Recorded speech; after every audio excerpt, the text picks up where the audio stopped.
works. I know that sometimes for Youth Sunday, we have little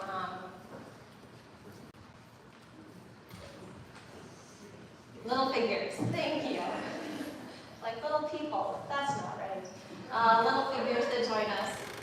And today we're going to do a little bit of word work. So I need someone who is going to help us put our words up, just with a little bit of tape. Reagan, would you like to do that? Perfect. Okay. So you get the tape. Thanks.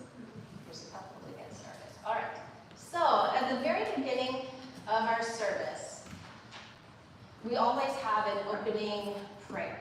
We have two prayers, right? One that we say every Sunday, which is called the College for Purity. That's the one where we ask our hearts to be open. And then we have another one, which is the prayer for the day. And today, I said something. I wonder who can read this for us? Yeah, Lila, would you like to read that?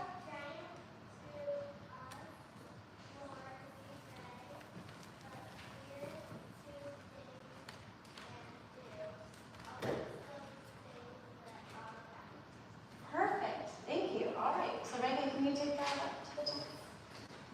So this was what we prayed today. Grant us, Lord, we pray, the Spirit to think and do always those things that are right. Thank you so much for reading that, Lila. That was great. So what do we think? Things that are right. And then the prayer goes on, right in God's eyes, right? Not just what we think is right, but what God thinks is right. And then in the lesson that Jackson read from Isaiah, we heard a couple of things that might help us figure that out. Who wants to read this one? Yeah, McKenna.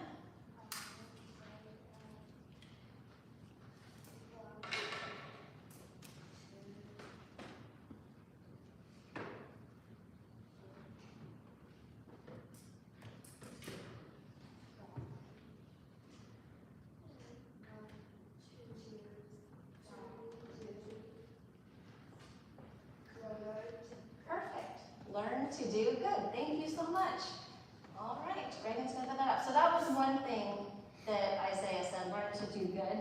There was another thing that Isaiah said. Who wants to read this one? Seek justice. Thank you, Harper. Okay. And we've got a few more still to go. Okay, how about this one? Allie, can you read that one for us? Defend the orphan. That was another thing that Isaiah said. Great. You've got another one here. Gavin, can you read that one? Yeah, rescue the oppressed. That was another one. Thank you, Reagan. And one more. Who wants to read this one? Vic, can you get that one? Plead for the widow. Perfect. So all of these things, learn to do good, seek justice, defend the orphan, rescue the oppressed, plead for the widow. Those don't necessarily sound like things that we would encounter every day. But I bet we do encounter this. In fact, you guys are getting ready to go back to school. You all are. So what does it mean to learn? Yeah, Lila.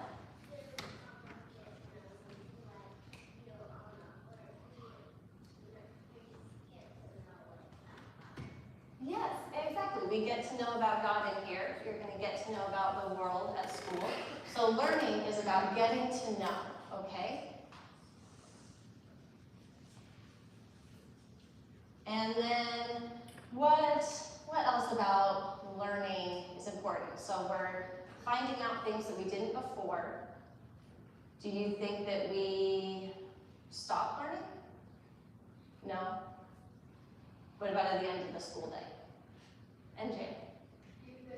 You never stop learning. Never stop learning. Learning is, would you say it's? Lifelong. Lifelong. Okay, so thank you very much, Reagan.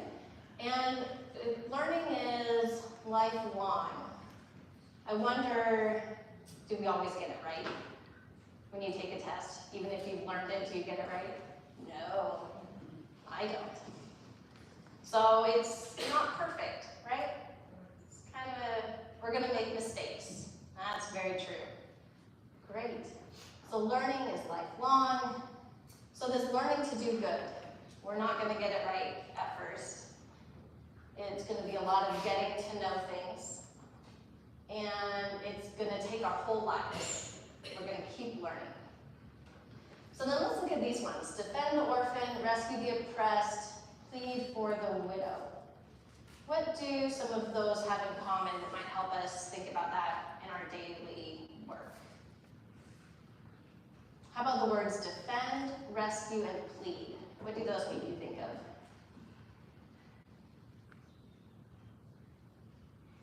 Yeah. We could defend our friends in situations.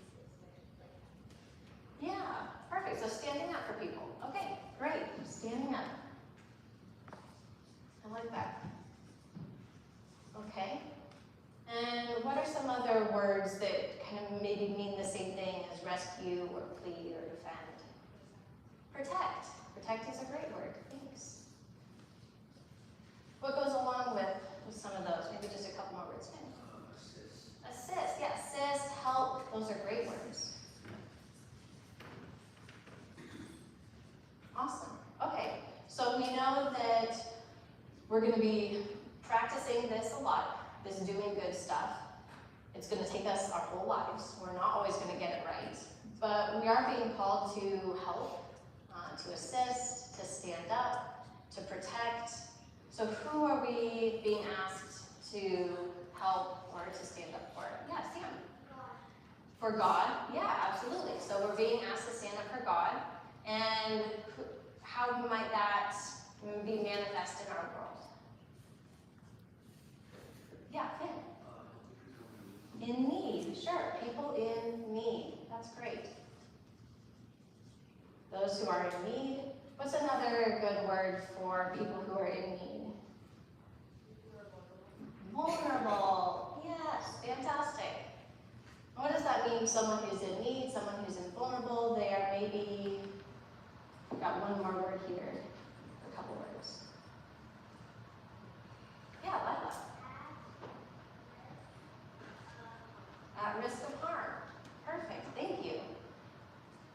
So we're gonna try, we're gonna get to know, and we're gonna practice, but we might make mistakes, to help and stand up for those who are in need, those who are vulnerable, those who are at risk of harm, because we know, like Sam taught us, that God is present, right?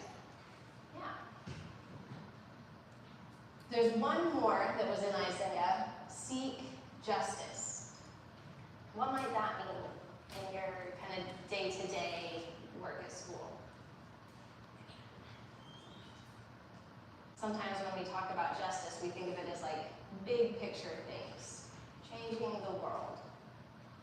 Justice is an interesting word.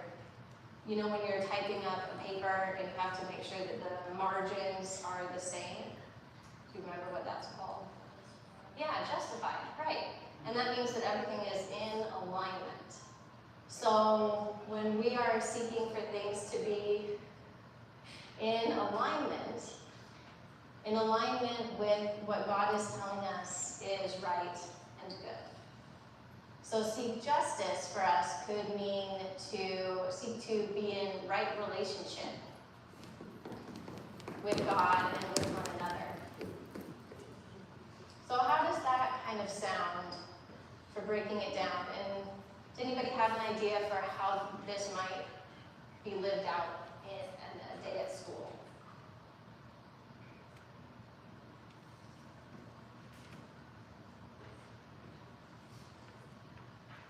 Any thoughts? Who's someone at school who might be vulnerable? People who are new, absolutely, yeah. So what's something that we could do to be in right relationship with people who are new? Welcome them. Perfect. Thank you, Harper. That's a great example. What's maybe one or two other examples? What's something that we can do to help people who, yeah, Lila. Help them find their desk. Perfect. That's a great example. We're or be their friend. Fantastic. Does anybody else have a thought? Someone who, now what's something else that I think is interesting, right? The widow and the orphan having in common, those are folks that are kind of alone, right? They don't have their community with them. Same as somebody who's new. So we're recognizing that there's maybe folks who don't have a friend yet, who could really use that. Anything else that you can think of for how you might do this at school?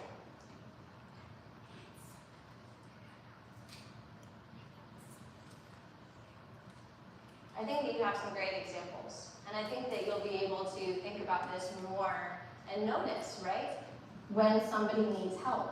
Because there were a couple of words that we heard in the gospel story. We heard Jesus say to be dressed for action. That's right.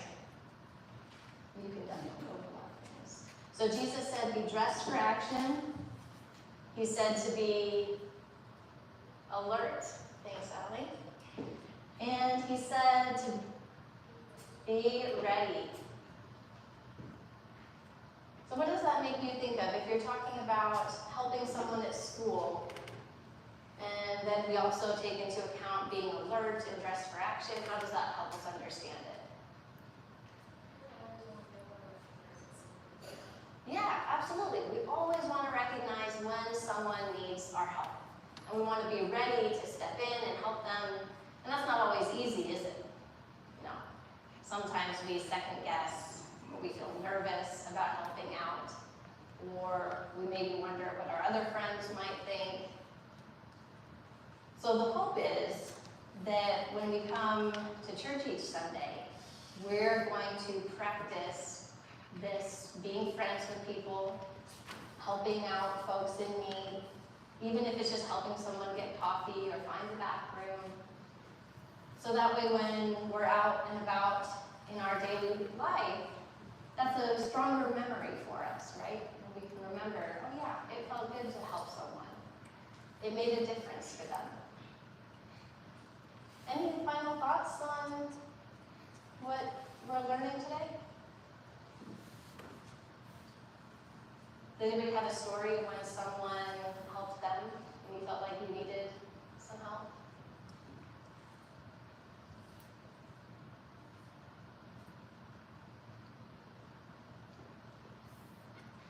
One time, I was new. In fact, my first day of middle school, I started at a totally new school. I didn't know a single person. It was one of the scariest days of my life.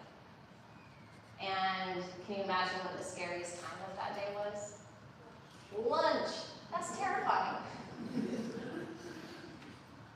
But I saw a girl named Beth. I had seen her in our first period class. Her locker was next to mine.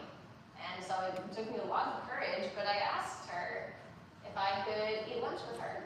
And what do you think she said? She did. Oh, Beth was my hero that day. Because then I didn't have to sit alone. Right, somebody said that they would be my friend. And they helped show me where the cafeteria was. And they made sure that I wasn't alone. And that means a lot, doesn't it? Yeah, it helps us to know that we're connecting with one another and we're caring for each other. And we're doing those things that are right in God's eyes. What might be another word for right in God's eyes? God wants us to do the correct thing. Think of a word that starts with an L. Do we have it up here? Somebody else know? Loving, yeah. Wants us to do things that are loving. Because isn't that what Jesus commands us to do? To love one another. So we could, I think, if we wanted to, we could say always, do always those things that are loving.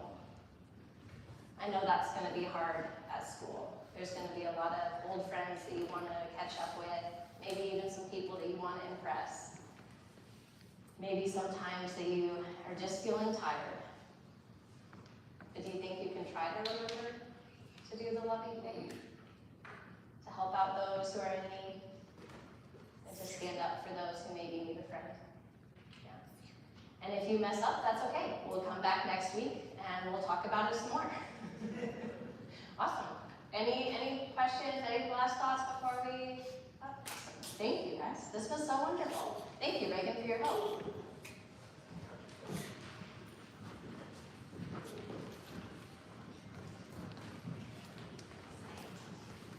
Brody, thank you.